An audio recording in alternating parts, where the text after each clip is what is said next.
नमस्कार, हर खबर देख रहे हैं आप। मैं हूं आपके साथ विवेक तिवारी। बुलेटिन की शुरुआत करते हैं सबसे पहले निकाय चुनाव से जुड़ी हुई खबर को लेकर के।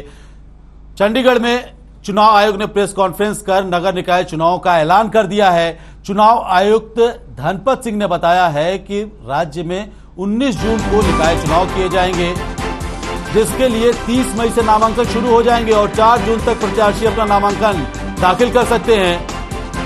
तो बड़ी जानकारी हम आप तक पहुंचा रहे हैं। साथ ही उन्होंने बताया है कि अगर जरूरत पड़ती है तो 21 जून को रिपोलिंग भी कराई जाएगी। 22 जून को चुनाव के नतीजे घोषित किए जाएंगे। तो बड़ी जानकारी आप तक हम पहुंचा रहे हैं। सुबह 7 बजे से लेकर के शाम 6 बजे तक मतदान किए जाएंगे। 22 तारीख को काउंटिंग की तारीख तय की गई है। तो प्रदेश में 19 जून को नगर निकाय के चुनाव संपन्न कराए जाएंगे। 22 जून को नतीजे घोषित किए जाएंगे और अगर किसी सेंटर पर रिपोलिंग की जरूरत पड़ती है तो 21 जून को रिपोल भी करवाया जाएगा। तो 50 शहरी निकायों में ये चुनाव होने हैं। नगर निकाय चुनाव से जुड़ी हुई बड़ी अहम जानकारी हम आप तक पहुंचा रहे हैं। यहाँ 22 तारीख को काउंटिंग की जाएगी। 19 तारीख को 19 जून को मतदान किया जाएगा निकाय चुनाव को लेकर के। इसके साथ ही आपको बता दें कि 30 मई से नॉमिनेशन शुरू होगा, जो 4 जून तक चलेगा। इसके बाद 6 जून को स्क्रूटनी होगी। 7 जून को नॉमिनेशन वापस लिया जा सकता है। तो 19 जून को निकाय चुनाव होंगे राज्य में। 22 जून को चुनाव के नतीजे घोषित किए जाएंगे। 21 जून को अगर आवश्यकता पड़ती है, जरूरत पड़ती है तो रिपोलिंग भी करवाई जाएगी। सुबह 7 बजे से शाम 6 बजे तक मतदान करवाए जाएंगे। पोलिंग के लिए 1 घंटे का एक्स्ट्रा टाइम भी रखा गया है। तो 28 नगर पालिकाओं के लिए चुनाव होने हैं। 18 नगर परिषद के भी चुनाव होंगे। बड़ी और अहम जानकारी आप तक पहुंचा रहे हैं। 30 मई से नामांकन शुरू हो जाएंगे। 4 जून तक नामांकन दाखिल किए जाएंगे और 7 जून तक नॉमिनेशन वापस लिया जा सकता है। तो 19 जून को वोटिंग होगी। 22 जून को मतगणना होगी, रिजल्ट घोषित किए जाएंगे। इसके साथ ही धनपत सिंह ने बताया है कि 4000 ईवीएम भेजी गई है, चेकिंग की गई है उनकी, और करीब 10,000 कर्मचारी चुनाव में भाग लेंगे, जबकि पुलिस बल की संख्या इन 10,000 कर्मचारियों से अलग होगी। मेयर पद के लिए पिंक बेल्ट पेपर और मेंबर के लिए व्हाइट पेपर का इस्तेमाल किया जाएगा। इसके साथ ही चुनाव आयोग ने एक बात पर विशेष तौर पर कहा है, जोर दिया है कि जाति धर्म से उठकर उम्मीदवार को चुना जाए। तो जाहिर तौर पर जाति धर्म से ऊपर उठकर मतदाताओं से अपील की गई है कि वो अपने उम्मीदवार को चुने। इसके अलावा आम आदमी पार्टी ने भी नगर परिषद और नगर पालिका चुनाव के सिंबल पर लड़ने के लिए चुनाव आयोग के पास आवेदन किया हुआ है।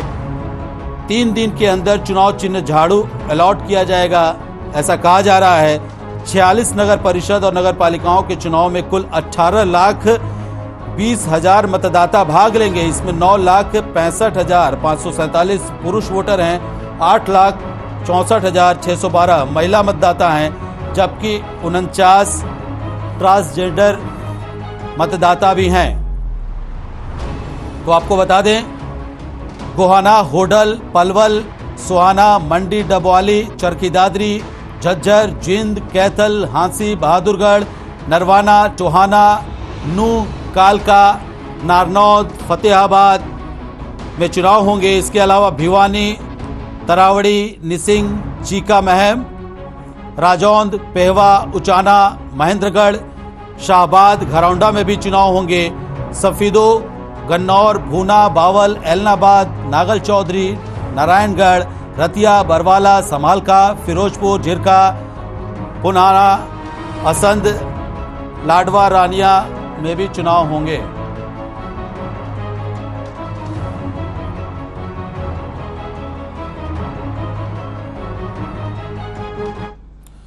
तो आपको बता दें कि प्रदेश में नगर निकाय चुनाव की तारीखों का ऐलान कर दिया गया। 19 जून को नगर निकाय के चुनाव होंगे, 22 जून को नतीजे घोषित किए जाएंगे। अगर इसके अलावा 21 जून की तारीख भी जो है रखी गई है, अगर किसी सेंटर पर रिपोलिंग की जरूरत पड़ती है तो 21 जून को रिपोलिंग करवाए जाएंगे। वहीं 30 मई से नामांकन जो है उम्मीदवार अपना दाखिल कर सकते हैं। 4 मई तक नामांकन दाखिल किए जाएंगे। 6 मई को स्क्रूटनी होनी है और 7 मई को जो उम्मीदवार अपना नामांकन वापस लेना चाहते हैं वो 7 मई को नामांकन वापस ले सकते हैं। 24 मई को चुनाव आयोग की तरफ से चुनाव को लेकर के, निकाय चुनाव को लेकर नोटिफिकेशन जारी कर दिया जाएगा। तो कुल मिलाकर के अब स्थिति यह है कि 19 जून को प्रदेश में नगर निकाय के, नगर परिषद के चुनाव होने जा रहे हैं और 22 जून को चुनावी नतीजे घोषित किए जाएंगे। तो बड़ी और अहम जानकारी आप तक हम पहुंचा रहे हैं। 19 जून को प्रदेश में नगर निकाय के चुनाव होंगे। फरीदाबाद नगर निगम में भी चुनाव होने हैं। इसी की तरफ से क्या कुछ बड़ी बातें कही है उसके बारे में भी हम आपको बता रहे हैं। लगातार इसी की तरफ से मतदाताओं से इस बात पर भी विशेष तौर से अपील की गई है कि मतदाता जाति धर्म से ऊपर उठ करके मतदान करें और अपने उम्मीदवार को चुनें। तो 50 शहरी निकायों में चुनाव होने हैं, जिसको लेकर के अब तारीखों का ऐलान कर दिया गया है। 19 जून को प्रदेश में नगर निकाय के चुनाव कराए जाएंगे। 10,000 करीब जो कर्मचारी हैं वो हिस्सा लेंगे चुनाव को संपन्न कराने के लिए। पुलिस बल अलग से मौजूद रहेगी, उनकी संख्या अलग होगी 10,000 कर्मचारियों से। और इसके अलावा जो बड़ी बातें निकाय चुनाव को लेकर के सामने आई हैं, तो आपको बता दें कि 19 जून को सुबह 7 बजे से शाम 6 बजे तक वोटिंग की जाएगी और 22 जून को चुनावी नतीजे घोषित किए जाएंगे।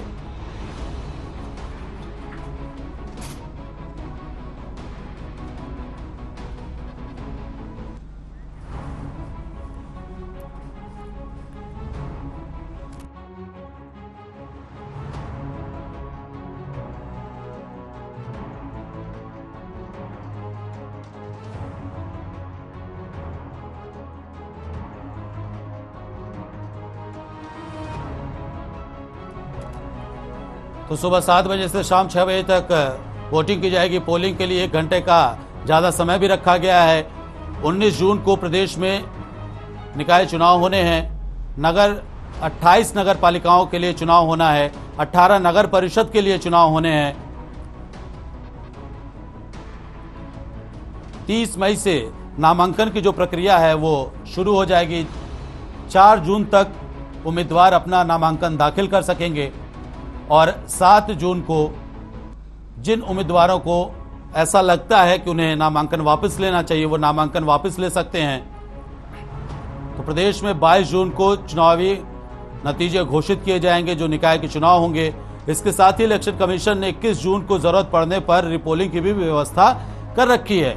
तो सुबह 7 बजे से शाम 6 बजे तक वोटिंग कराई जाएगी।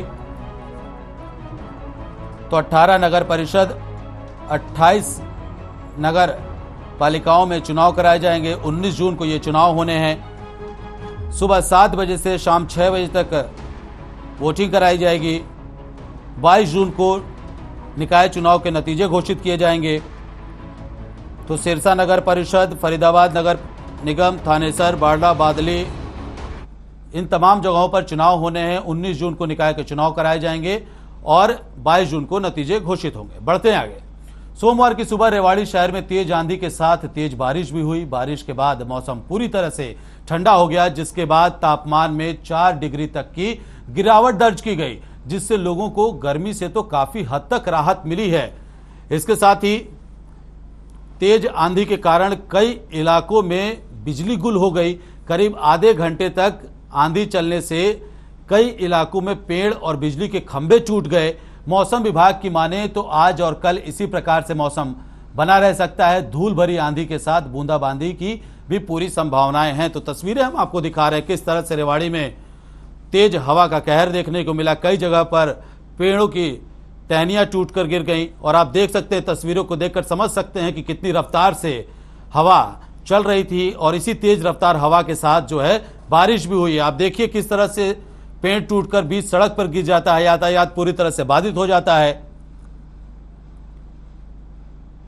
तो बारिश की वजह से एक तरफ लोगों को गर्मी से जरूर राहत मिली है, लेकिन जिस तरह से तेज हवाओं के साथ में, आंधी तूफान के साथ में जो बारिश हुई है, उसने कहीं न कहीं लोगों को कुछ हद तक परेशान जरूर किया है। और कई जगहों पर पेड़ों की टहनियां टूटकर गिर गई, सड़कें जाम हो गई।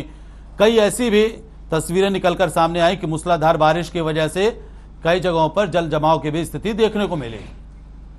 वहीं रादौर में बारिश से जहां एक तरफ लोगों को भीषण गर्मी से राहत मिली, तो वहीं दूसरी तरफ ईंट भट्टे उद्योग के लिए यही बारिश आफत बन गई। दरअसल बारिश होने से लाखों रुपयों की कच्ची ईंटें खराब हो गई। वहीं बरसात के कारण एक हफ्ते तक ईंट भट्टे पर काम बंद हो जाने से मजदूर मायूस नजर आ रहे हैं। मजदूर राजकुमार ने बताया कि इस समय ईंट बनाने का सीजन अंतिम पड़ाव में है और इसी समय उनकी बचत का समय है, लेकिन बरसात के कारण एक हफ्ते तक ईंट बनाने का काम पूरी तरह से बंद हो जाने से मजदूरों को खाली बैठना पड़ेगा।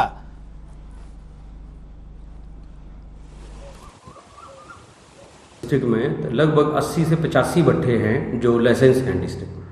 इनमें से लगभग 10-12 भट्टे बंद हैं और 70 के करीब भट्टे चल रहे हैं। एक एक भट्टे पे ऑन एन एवरेज कम से कम 3 से 4 लाख ईंट का नुकसान है कल की बारिश से, जो पिछले माल गल गए हैं या जो एक हफ्ता आगे अभी पथेर नहीं चल पाए, जिसकी वजह से हमारी लेबर भी खाली रहेगी, जिसकी वजह से काम की गुणवत्ता का असर पड़ेगा। जो ईंट पूरी तरह से गल गई है वो हमें फेंकनी पड़ेगी, जी दोबारा पथेर होगी। जिस ईंट पे निशान आ जाता है वो भी ग्राहक उसको पसंद नहीं करता, ईंट की सफाई पे फर्क आ जाता है, तो उसमें गुणवत्ता का तो फर्क रहता है। हमारे डिस्ट्रिक्ट में लगभग 80-85 भट्टे हैं, जिनमें से 10 से 12 भट्टे हमारे बहुत ज़्यादा है जी नुकसान तो जिसमें जी। अब बिल्ली रहेंगे जी 7-8 दिन जी, मालिक का भी नुकसान है जिसमें 7-8 दिन काम नहीं चलेगा। हाँ जी, ना जी बिल्कुल नहीं चलने का जी। इसमें सारी लेबर का भी है, मालिक का भी है। यही हमारे बचत का टाइम था जी। मालिक का भी था, हमारा भी था जी। ये महीना बचत का हुआ जी और यही खत्म हो गया हमारा। वहीं पलवल होटल के अशोक गार्डन में बीती रात भगवान परशुराम सेवा समिति ने भगवान परशुराम जयंती समारोह का आयोजन किया। इस जयंती में मुख्य अतिथि कांग्रेस पार्टी के प्रदेश अध्यक्ष उदयभान रहे। प्रदेश अध्यक्ष उदयभान ने कहा कि भगवान परशुराम के धर्मियों का नाश किया और वह एक जाति के नहीं थे, वह सभी समाज के थे। उन्होंने ये भी कहा कि समाज के लोगों की रक्षा की। इस दौरान कांग्रेस पार्टी के कार्यकारी अध्यक्ष भी मौजूद रहे और हजारों की संख्या में लोग मौके पर मौजूद रहे। भगवान परशुराम की जयंती का आयोजन किया गया था, जिसमें कांग्रेस प्रदेश अध्यक्ष उदयभान ने शिरकत की।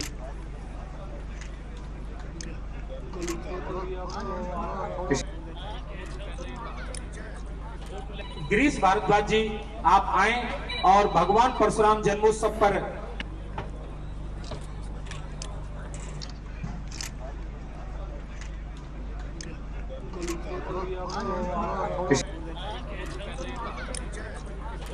गिरीश भारद्वाज जी आप आए और सब पर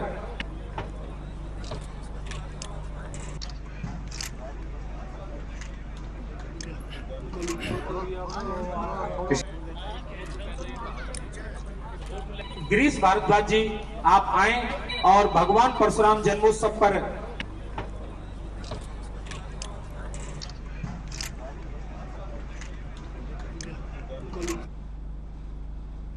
वहीं सिरसा में सफाई कर्मचारी 2 दिवसीय हड़ताल पर चले गए हैं, जिसके चलते शहर की सफाई व्यवस्था अब चरमराने वाली है। वहीं अपनी मांगों को लेकर के नगर परिषद कार्यालय के सामने कर्मचारी धरने पर बैठ गए। कर्मचारियों ने 2 दिवसीय हड़ताल का ऐलान कर दिया है। कर्मचारियों का कहना है कि बार बार अधिकारियों को अपनी मांगों के बारे में बताने के बावजूद भी उनकी समस्याएं जस की तस बनी हुई हैं, उनकी सुनवाई नहीं हो रही है और मजबूरन उन्हें अब 2 दिन की हड़ताल के लिए जाना पड़ रहा है। तो आपको बता दें कि दमकल विभाग का भी इस हड़ताल को पूरी तरह से समर्थन मिला हुआ है। सफाई कर्मचारी के हड़ताल पर जाने की वजह से अब ऐसी स्थिति सिरसा में उत्पन्न हो गई है कि अब शहर के सफाई व्यवस्था चरमराने वाली है। अवकाश लेकर हड़ताल किया, अगर सरकार अब नहीं मानती फिर अधिकारी हड़ताल हो जाएगी। ये अभी समय है सरकार का, अब भी हमारी मांग पूरी कर दे, इधर वरना बहुत पड़ना पड़ेगा। इन मांगों को लेकर आप इन मांगों, एक तो कोरोना काल में 50 लाख रुपया जो मृत्यु हुई थी, 10 आदमी आई मारी, अभी तक ना उनको कोई नौकरी दी, ना कोई 50 लाख रुपया दिया उसका। और जोखिम बच्चा की हमारी इच्छा 4 ही आदमी हड़ताल है, राज्य रूपी हड़ताल है। और हमारी जो सरकार के साथ हमारे जो स्टेट के नेता हैं उनकी बहुत बार बातें हो चुकी है, लेकिन सरकार निकाल के कुछ नहीं देती है। हमारी जो मांगे हैं वो स्वीकार तो कर लेती है, लेकिन उसके बाद में है ना कोई लेटर जारी नहीं करती। इसलिए हमने इससे मजबूर होके सरकार से और हमने ये 2 दिन की हड़ताल रखी है। अगर हमारी 2 दिन के अंदर हमारी मांगे पूरी नहीं हुई तो ये हड़ताल अनिश्चितकालीन भी हो सकती है। 2 दिन बाधित तो रहेगी फायर ब्रिगेड। अगर कोई आगजनी की घटना होती है, बाई चांस अगर अधिकारी हमारे को बुलाता है, भी अगर मेजर फायर हो जाती है तो हम जाने के लिए, जन सेवा के लिए हम जा रहे हैं। वहीं रतिया में अपनी मांगों को लेकर नगर पालिका कर्मचारी 2 दिन की हड़ताल पर हैं। नगर पालिका कर्मचारी कच्चे कर्मचारियों को पक्का करने की मांग कर रहे हैं और समान काम समान वेतन के अलावा कई और मांगों को लेकर के 2 दिवसीय हड़ताल पर बैठे हैं। धरने पर बैठे नगर पालिका कर्मचारियों ने सरकार के खिलाफ जोरदार प्रदर्शन किया और नारेबाजी भी की। वहीं सरकार पर अनदेखी करने का आरोप भी कर्मचारियों की तरफ से लगाया गया है और चेतावनी देते हुए कहा गया है कि जब तक मांगे पूरी नहीं होती तब तक धरना प्रदर्शन जारी रहेगा।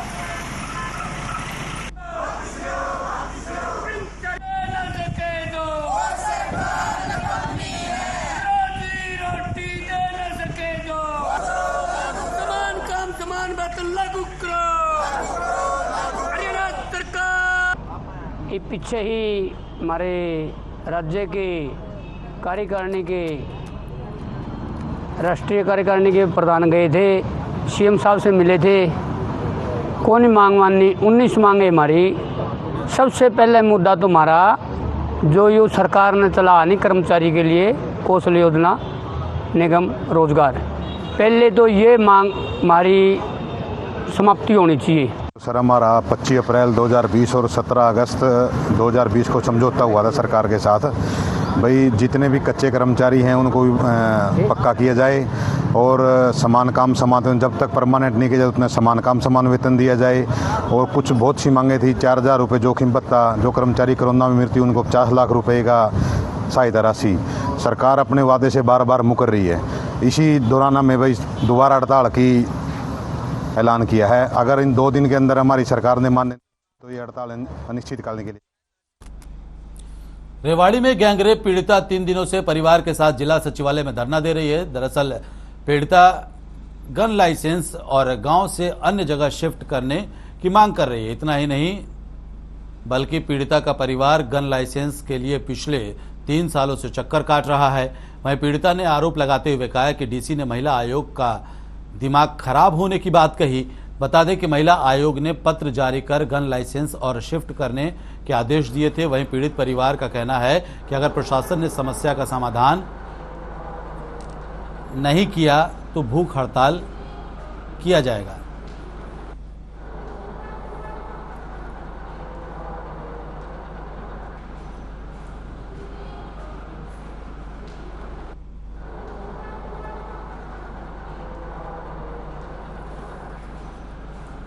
लगातार दिन रात है।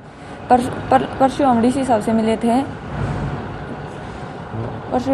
मिले थे, महिला आयोग से जो लेटर आया है गन लाइसेंस के लिए और आवास के लिए, उसके लिए डीसी साहब से मिले तो डीसी साहब ने कहा कि आपका गन लाइसेंस तो आगे का 1 सप्ताह का टाइम दिया। और जो महिला आयोग से लेटर आया था उसके बारे में कहा कि महिला आयोग का तो दिमाग खराब है, जो कुछ भी लिख देगा। हमारे पास कोई फंड नहीं है, हमारे पास कोई आवास नहीं है और आप कहीं भी जाकर या आप यहाँ डिस्ट्रिक्ट से बाहर जाकर गंभीरता से लेते तो हम 3 दिन रात से रखो। वहीं हिसार के चार्टर्ड अकाउंटेंट एसोसिएशन ने आईटीआई चौक से लेकर शहर भर में गुरुग्राम में चार्टर्ड अकाउंटेंट के खिलाफ किए गए मुकदमे को लेकर प्रदर्शन किया है। साथ ही विरोध प्रदर्शन करते हुए डीसी को ज्ञापन भी सौंपा है। प्रदर्शनकारियों का कहना है कि जिस प्रकार से गुरुग्राम में जीएसटी को लेकर उनके 2 चार्टर्ड अकाउंटेंट साथियों पर नाजायज तरीके से मुकदमा दर्ज किया गया है वह रद्द किया जाए। साथ ही मांग की गई है कि विभाग में भ्रष्टाचार फैलाने वाले कर्मचारियों के खिलाफ कार्रवाई की जाए।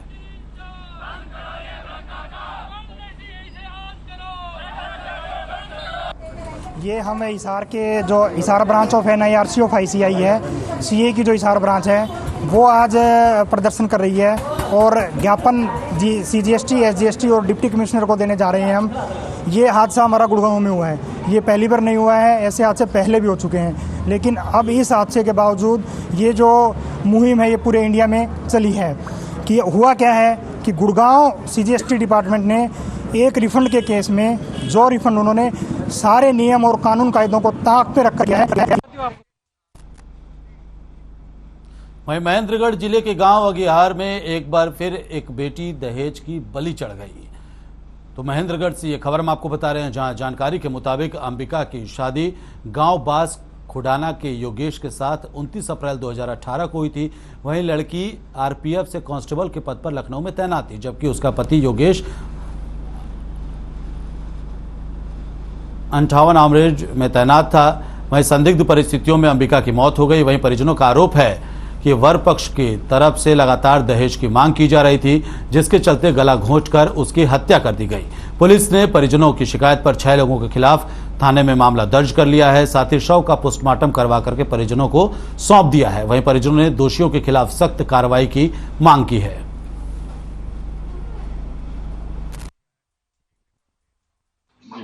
सारी बता दी। इसके शादी गुड़िया की हुई थी 29 अप्रैल 2018 को, और शादी के 2 दिन बाद ही अंबिका के उन्हें थप्पड़ मारना शुरू कर दिया। कहाँ शादी की थी आपने? ये खुडाना बास में करी थी। वो ये बोलता था कि या तो 30 लाख रुपया दहेज कर दो और नहीं तो हम तुम्हें ऐसे पीटेंगे। 2 दिन बाद उसको पीटना शुरू कर दिया। जैसे तैसे फिर भी हमने मना के और हमारा राजीनामा करवा दिया दोनों पक्षों का, और फिर हमने गुड़िया। वहीं पानीपत में CIA को बड़ी सफलता मिली है। मामला राजाखेड़ी गांव और कुटानी रोड के पास का है, जहां पुलिस और बदमाशों के बीच हुई मुठभेड़ में पुलिस ने 2 बदमाशों के पैर में गोली मारकर किडनैप किए गए एक युवक को सही सलामत बदमाशों के कब्जे से छुड़वा लिया। जानकारी के मुताबिक बदमाशों ने युवक को किडनैप कर 80 लाख रुपए की फिरौती की मांग की थी। वहीं बदमाश तय किए गए ठिकाने पर रुपए लेने के लिए जा रहे थे। इसी बीच पुलिस ने मुठभेड़ में बदमाशों को काबू कर लिया। फिलहाल पुलिस की टीम ने घायल बदमाशों को इलाज के लिए सामान्य अस्पताल लेकर पहुंची, जहां से प्राथमिक इलाज के बाद उन्हें PGI भी रेफर किया गया।